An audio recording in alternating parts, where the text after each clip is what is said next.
नई जिंदगी परिसरात किस्तीनगर भागात एका वीटभट्टीजवळ निर्मनुष्य ठिकाणी नुकतेच जन्मलेले अर्भक एका प्लास्टिकच्या पिशवीत टाकून दिल्याची हृदयद्रावक घटना बुधवारी सायंकाळी उघडकीस आली. ते सारं चित्र हृदय हेलावून टाकणारे होते. लक्ष्मीनगर परिसरात किस्तीनगर भागातील एका वीटभट्टीजवळ लहान मुलं खेळत होती. खेळता खेळता मुलांचे लक्ष एका लहानग्याच्या रडण्याचा आवाज आल्याकडे गेले.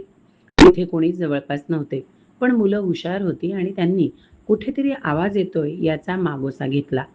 पिशवीत टाकलेल्या नवजात बाळाकडे त्यांनी पाहिले आणि ती मुलं घाबरली आणि चकितही झाली.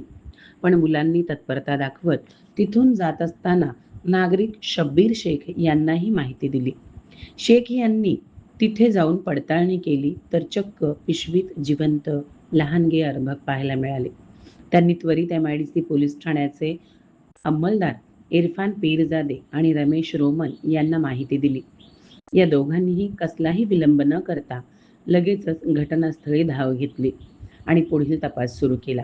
मात्र यावेळी ज्या आईने जन्म दिला तिने जरी दूर लोटले असले तरी उपस्थितांमधून ज्या माता पुढे आल्या त्यांनी बाळाला स्वच्छ करून एका छानशा कपड्यात गुंडाळून आपल्या कुशीत घेतले होते.